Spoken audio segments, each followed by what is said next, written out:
Baik, untuk saat ini, eh, karena undang-undang ini, aturan ini sangat baru ya.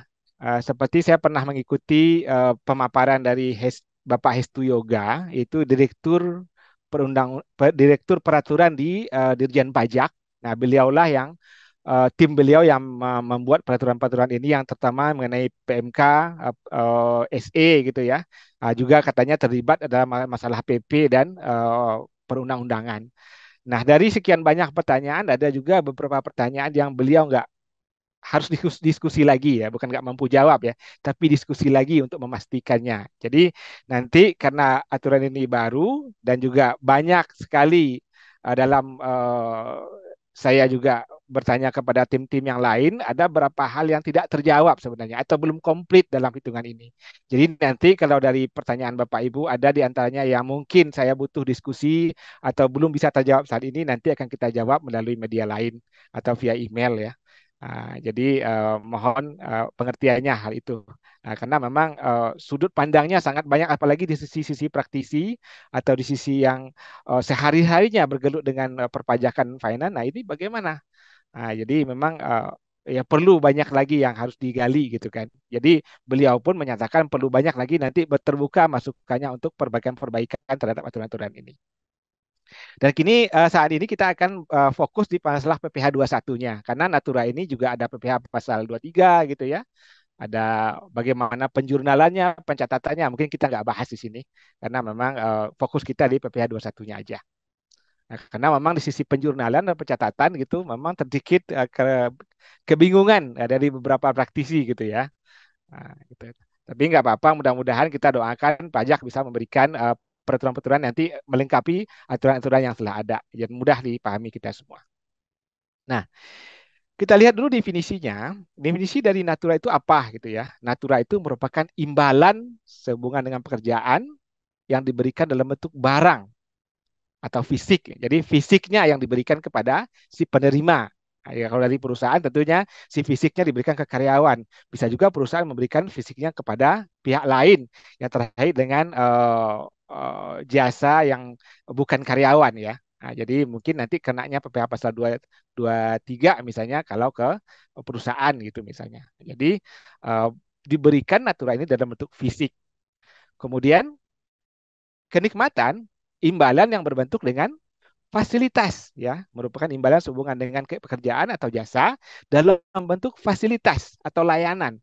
Jadi tidak bukan uang yang diberikan, tapi adalah layanan. Contohnya adalah fasilitas mobil ya untuk karyawan misalnya, atau fasilitas tempat tinggal untuk direksi itu ya. Jadi fasilitas ini juga menjadi komponen penambah perhitungan PPh bagi pegawai. Nah, ini adalah aturan-aturan yang terkait dengan Natura saat ini. Walaupun di tahun 2008 di Undang-Undang PPh juga ada Natura, tapi yang terupdate itu adalah yang di Undang-Undang Nomor 7 tahun 2021, PP Nomor 55 tahun 2022, dan PMK yang tahun 2023, PMK 66. Ini terbitnya di akhir bulan 27 Juni ya, di akhir bulan Juni kemarin.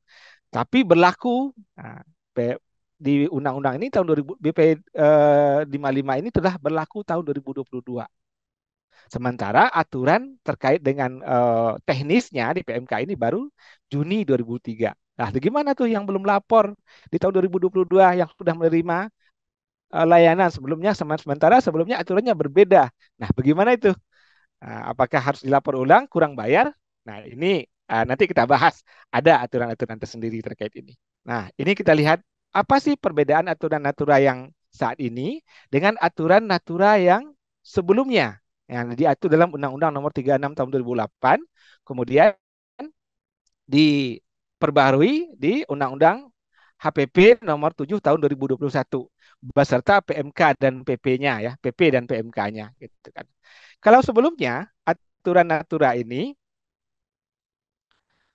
itu diatur dengan biaya atau terkait natura tidak dapat dikurangkan sebagai biaya bagi pemberi kerja. Jadi ketika Bapak Ibu memberikan di aturan sebelumnya itu, ketika Anda memberikan natura bentuk barang, katakanlah mobil yang punya perusahaan dipindahkan ke pemilikannya jadi ke pemilik karyawan, itu tidak dapat dibiayakan dan tidak juga menjadi penambah penghasilan bagi karyawan.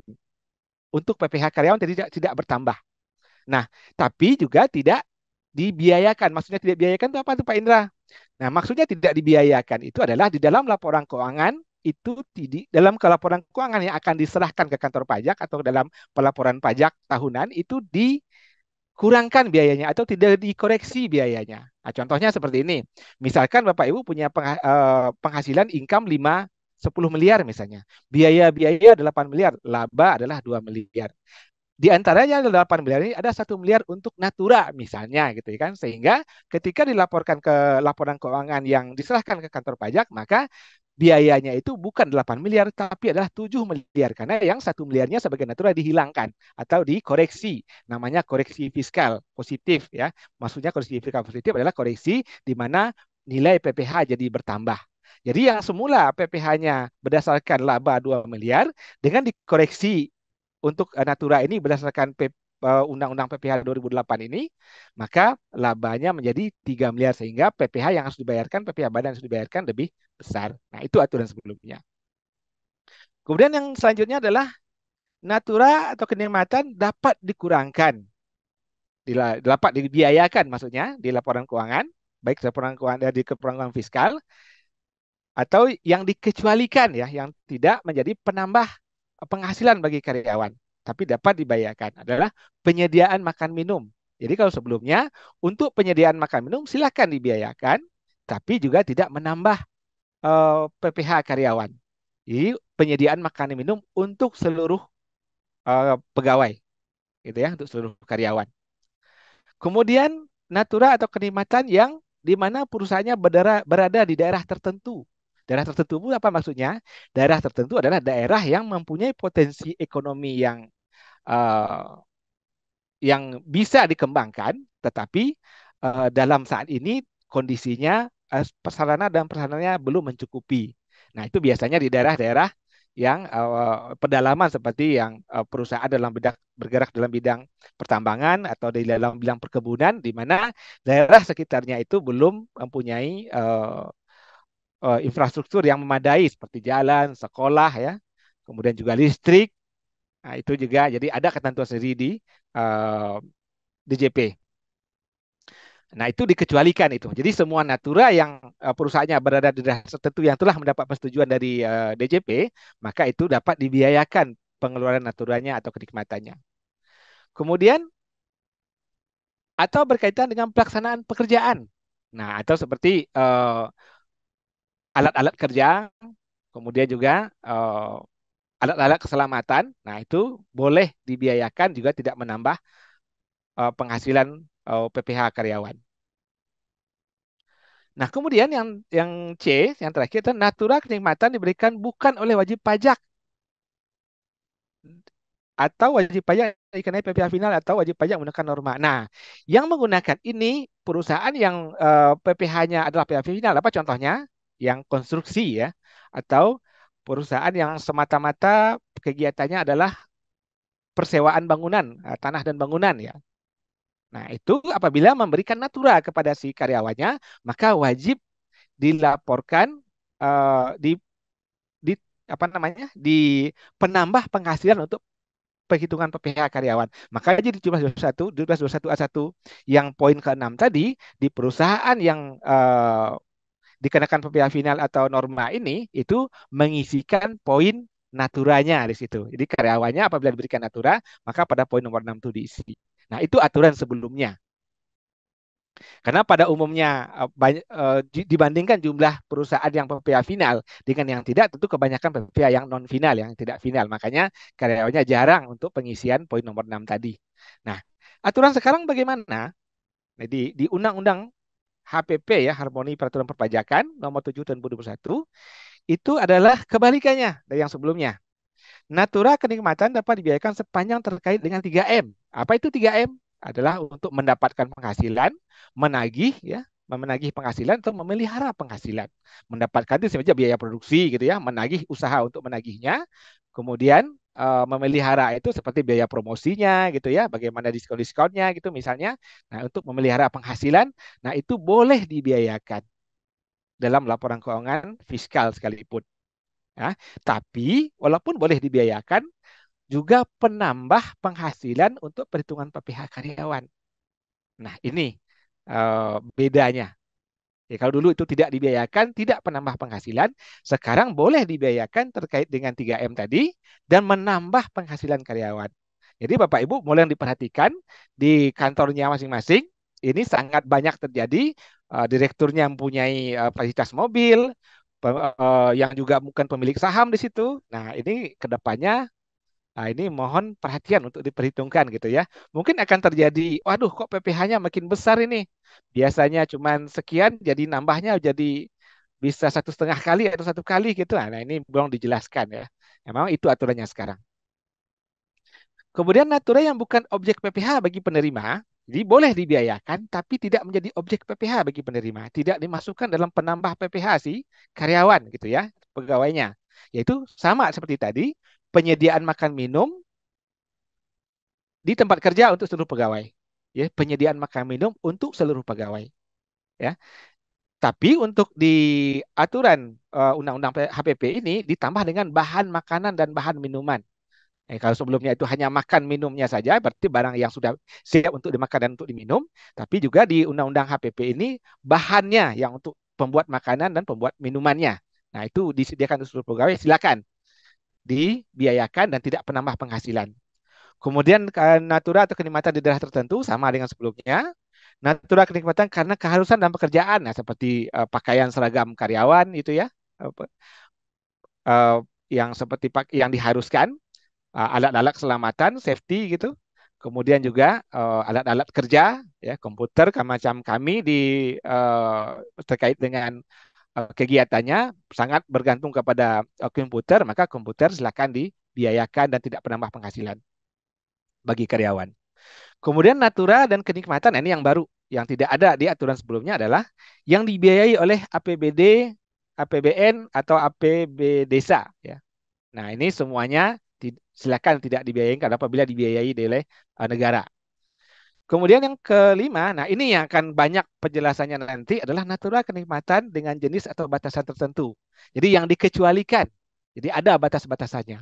Apakah ketika diberikan eh, fasilitas mobil, ini langsung ini dijadikan penambah PPh bagi karyawannya. Ada syarat-syaratnya, ada aturannya, gitu ya. Nah, jadi di bagian yang selanjutnya ini itu akan kita membahas mengenai apa sih syarat-syarat dan aturan-aturan natura dan bagaimana cara perhitungannya.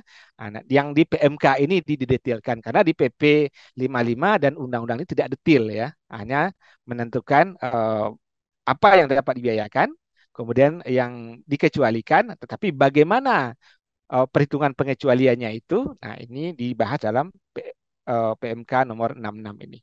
Nah, pemberlakuan. Nah, karena sesuai dengan saya sampaikan di atas tadi adalah uh, PP 55 itu sudah hadir atau sudah ada di semenjak tahun 2022, seharusnya sudah berlaku ya. Tapi natura kenikmatan diberikan selama tahun 2022 dikecualikan dari objek PPh. Jadi kalau Bapak Ibu telah memberikan natura atau kenikmatan kepada karyawannya selama tahun 2022, silakan dibiayakan ya. Tapi tidak menambah penghasilan perhitungan PPh pegawainya. Jadi dikecualikan ini, tidak menambah objek PPh ya.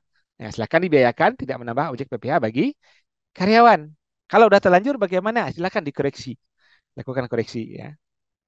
Kemudian pemotongan PPh oleh pemberi dilakukan untuk pemberian natura kenikmatan mulai dari 1 Juli. Nah, jadi natura ini yang diinputkan dalam laporan SPT karyawan, SPT masa, mulai SPT masa bulan Juli. Jadi kan pemberiannya itu bulan Juli sampai seterusnya ke depan, ya. Natura kenikmatan yang telah diterima dari Januari sampai dengan 30 Juni yang belum dipotong PPh wajib dihitung dan dibayarkan PPh terutangnya dan dilakukan SPT Maha penerima. Jadi pegawainya yang melaporkan tentunya di akhir tahun. Ya, silakan dikoreksi. Apakah akan terjadi kurang bayar akhirnya? Ya pasti gitu ya. Jadi kalau belum dilaporkan setelah diberikan oleh perusahaan kepada pegawainya dan pegawai dan itu belum dicantumkan dilaporkan dalam ST masa, nanti silakan karyawan lapor sendiri di SPT tahunannya di akhir tahun. Nah, ya. Kita lanjutkan. Nah, ini adalah jenis dan batasan natura atau kenikmatan yang dikecualikan dari objek PPH. Ya, jenis dan batasan natura yang dikecualikan. Nah, ini yang batasan-batasannya.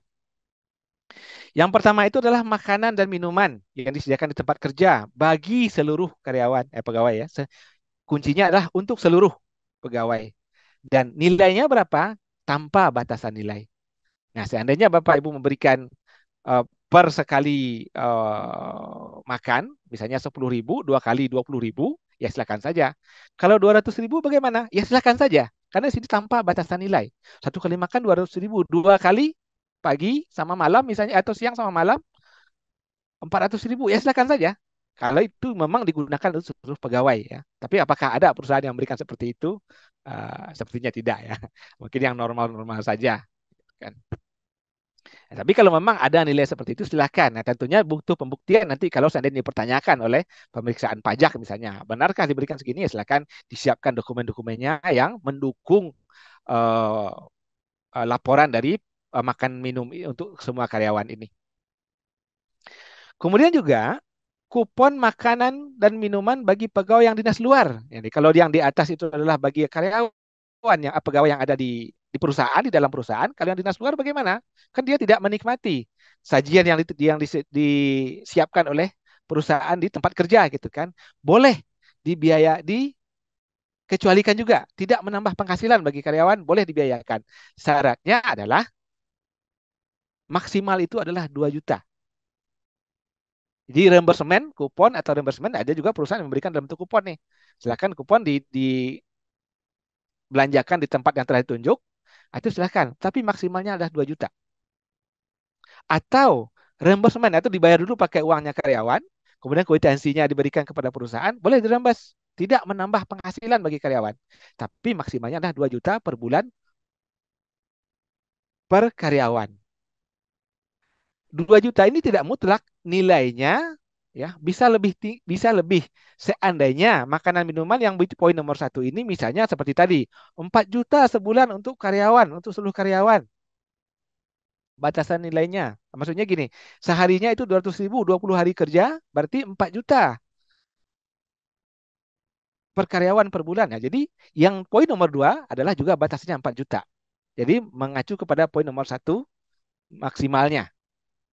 Tetapi apabila makanan yang disediakan di kantor atau di dalam perusahaan itu 1 juta, bagaimana dengan reimbursement ini? Maksimalnya tetap 2 juta, tidak berubah jadi 1 juta.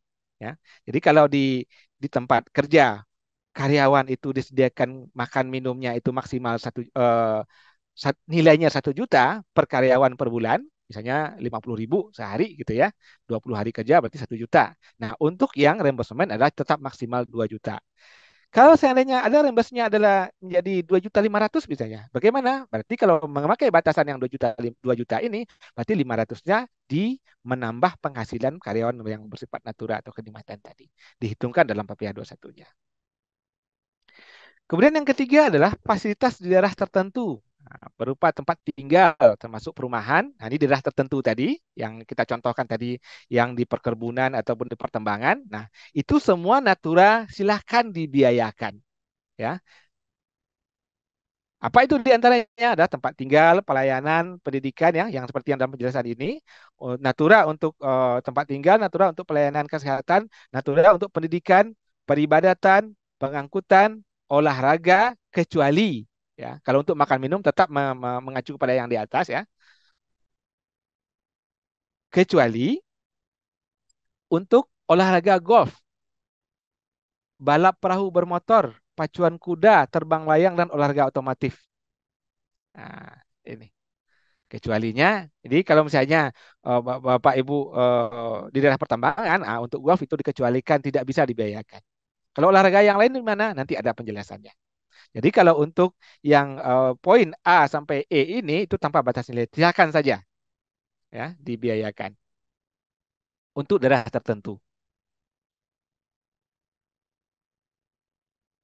Ini pendidikan di daerah tertentu. Bagaimana kalau di pendidikan tidak di daerah tertentu, beasiswa misalnya?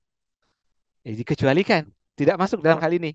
Jadi kalau apabila ibu memberi tidak di daerah tertentu, memberikan beasiswa kepada karyawannya, ya silakan itu harus dibiayakan. Itu menjadi penghasilan bagi karyawan. Nah, itu catatannya ya.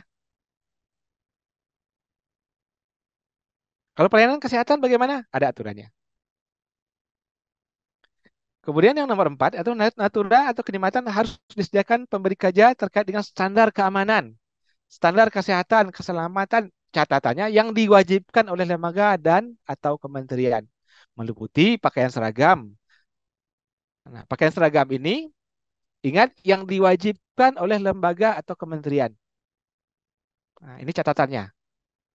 Pakaian seragam di kantor bagaimana? Kalau disediakan perusahaan, adakah aturan yang mewajibkan di lembaga atau kementerian? Kalau ada, silakan.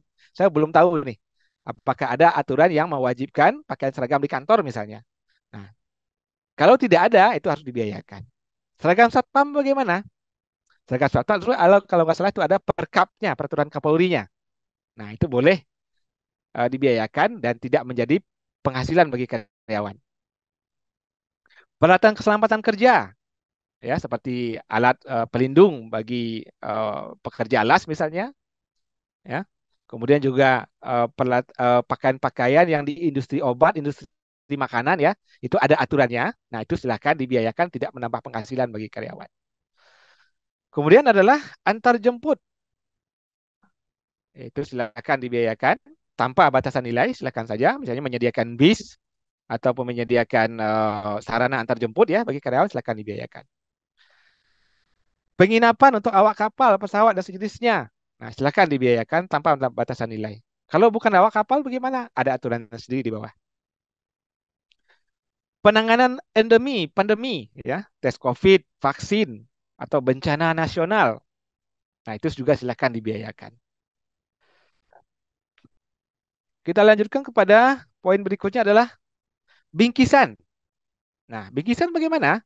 Bingkisan terkait dengan bahan makanan, bahan minuman dalam rangka hari besar keagamaan ya. Nah, salah satu bentuknya boleh bingkisan apa saja. Selama itu untuk dalam rangka hari raya keagamaan, contohnya Idul Fitri, Natal, Nyepi, Waisak atau Imlek ya. Selama koridor ini silakan dibiayakan tanpa ada batasan nilai dan diterima oleh seluruh karyawan. Nah, kalau bingkisan di luar hari raya gimana? Yang lima ini. Misalnya kalau di Muslim ada Idul Adha atau mungkin di agama lain ada Paskah misalnya, ya, atau ada eh, perayaan lain ya, ulang tahun karyawan, ulang tahun perusahaan misalnya, atau perayaan Hari Kemerdekaan Indonesia gitu. Ada bingkisan yang diberikan dalam bentuk natura atau bentuk barang. Bagaimana? Itu ada batasannya. Boleh silakan diberikan, tapi maksimal untuk per pegawai per tahun itu adalah 3 juta. Ya, jadi kalau untuk dalam rangka hari raya ini, silakan diberikan dalam tanpa batasan diterima oleh seluruh karyawan. Tapi kalau untuk di luar yang hari raya, silahkan diberikan maksimalnya adalah 3 juta per karyawan per tahun pajak. Gitu ya. Selanjutnya adalah peralatan dan fasilitas kerja yang diberikan ke pegawai untuk melaksanakan pekerjaan, antara lain komputer, laptop, ponsel, dan penunjangnya seperti pulsa dan internet. Nah, ini juga tanpa batasan. Jadi kan ada banyak kekhawatiran nih, saya diberi alat kerja laptop oleh perusahaan nih. Eh, apakah ada pajaknya? Nah, tentu tidak ya. Jadi dalam ini tidak berpindah tangan ya, tidak berpindah kepemilikannya. Tapi itu adalah alat kerja yang bisa digunakan oleh karyawan selama melaksanakan kegiatannya. Nah, itu adalah tanpa batasan diterima oleh pegawai dan untuk menunjang pekerjaan pegawai tersebut. Nah, kalau dulu ada handphone dan pulsa itu 50%. Nah, itu kan aturan sebelumnya. Nah, sekarang enggak. Semuanya silahkan dibiayakan. Ingat selama itu 3M ya untuk memperoleh, menjaga ataupun menagih. Nah, gitu kan. Bagaimana pembuktinya? Silakan Bapak Ibu eh, apa namanya siapkan bukti-buktinya bahwa ini adalah memang karyawan ini untuk yang dalam masalah 3M tadi. Yang selanjutnya adalah fasilitas pelayanan kesehatan dan pengobatan dari pemberi kerja. Nah, ini silakan dibiayai disediakan dan juga dibiayakan tanpa menambah penghasilan bagi karyawan. Ya, jadi fasilitas kesehatan dan pengobatan dari pemberi kerja. Ya, syaratnya adalah diterima oleh seluruh pegawai, diberikan dalam rangka penanganan kecelakaan kerja. Jadi nggak sembarang penyakit ya. Di dalam rangka penanganan kecelakaan kerja, penyakit akibat kerja, kedaruratan penyertaan jiwa, pengobatan lanjutan sebagai akibat kecelakaan kerja dan penyakit akibat kerja. Nah, ini syaratnya. Di luar syarat ini, itu pengobatannya tidak harus tidak dikecualikan, harus penambah penghasilan bagi karyawan.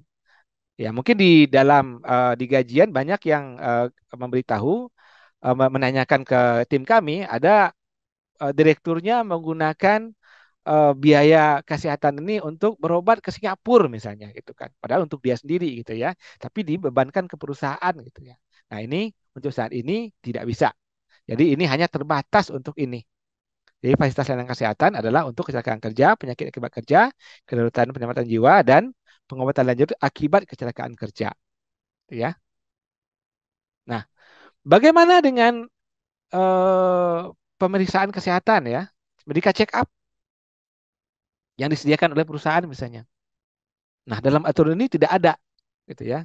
Tapi kalau saya mendengar dari pemaparannya Pak Hestu Yoga, nah ini salah satu yang nggak bisa terjawab ya. Itu boleh menurut beliau. Silahkan saja. Itu kan menunjang pekerjaan ya untuk 3M itu. Silahkan dibiayakan. Tapi aturannya nggak kelihatan di sini. Jadi kita akan bisa berdebat tuh dengan pemeriksa pajak kalau kita seandainya ini dipertanyakan gitu. Aturannya mana? Nggak ada aturannya. Ini menurut Pak Hestu Yoga ya nggak bisa kalau hanya berdasarkan itu. Nah, jadi ini mungkin nanti mudah-mudahan bisa disempurnakan lagi oleh DJP ke depannya gitu ya.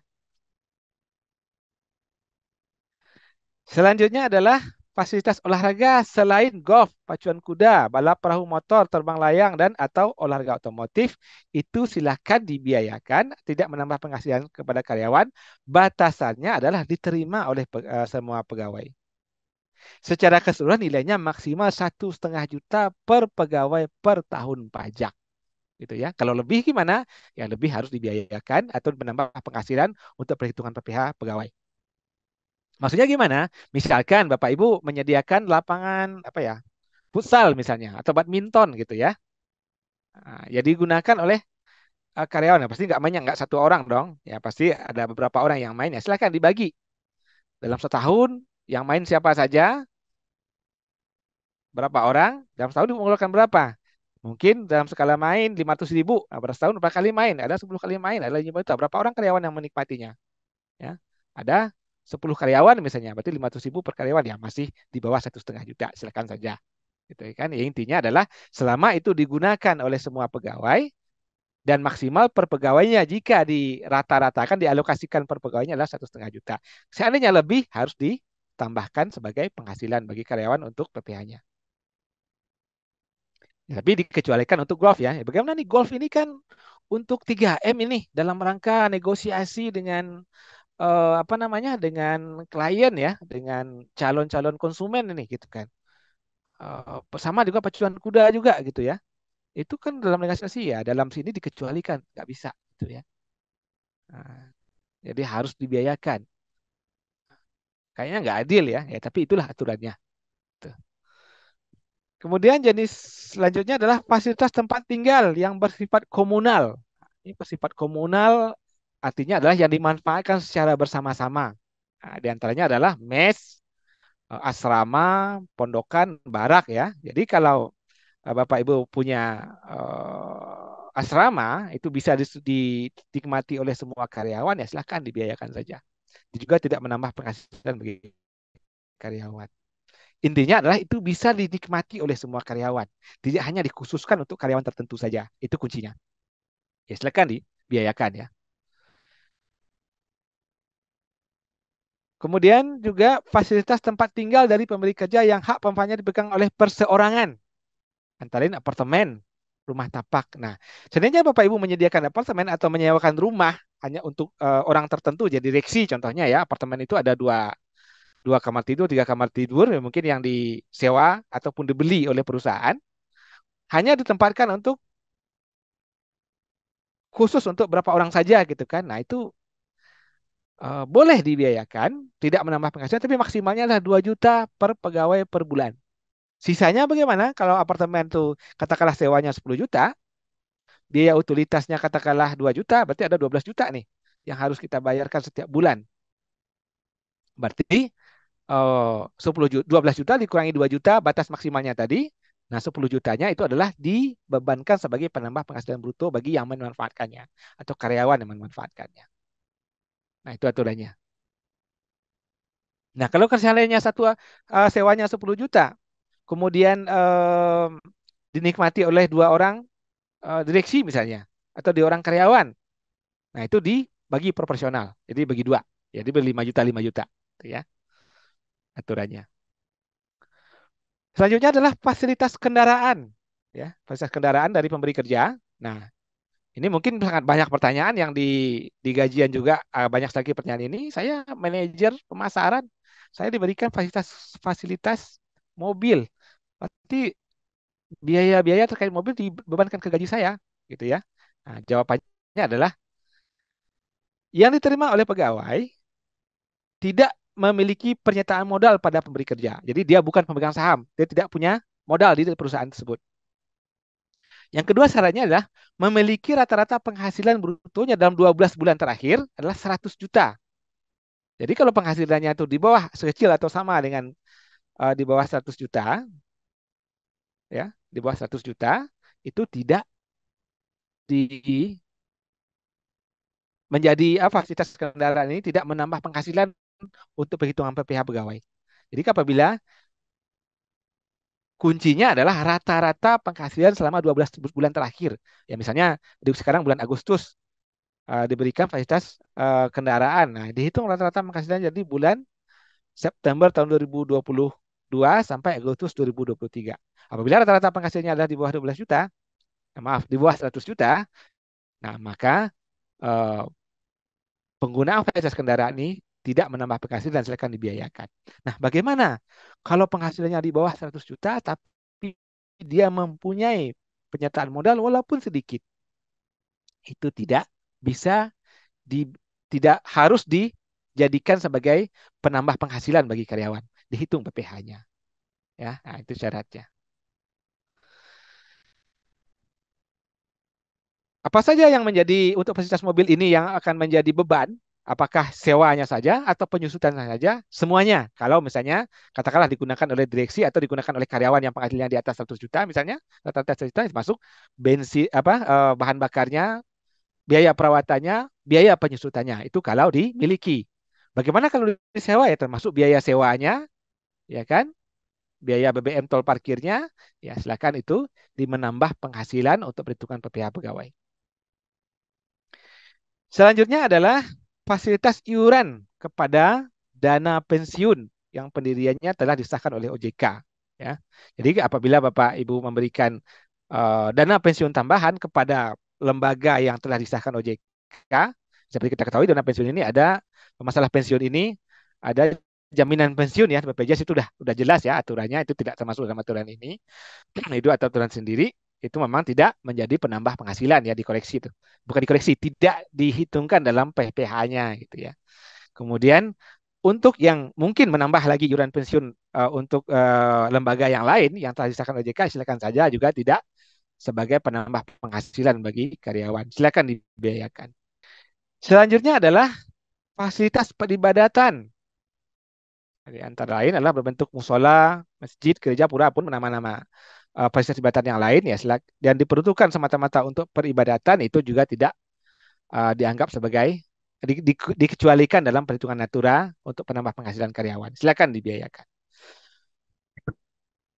Kemudian seluruh natura atau kenikmatan diterima tahun 2022 seperti yang dijelaskan di atas ya.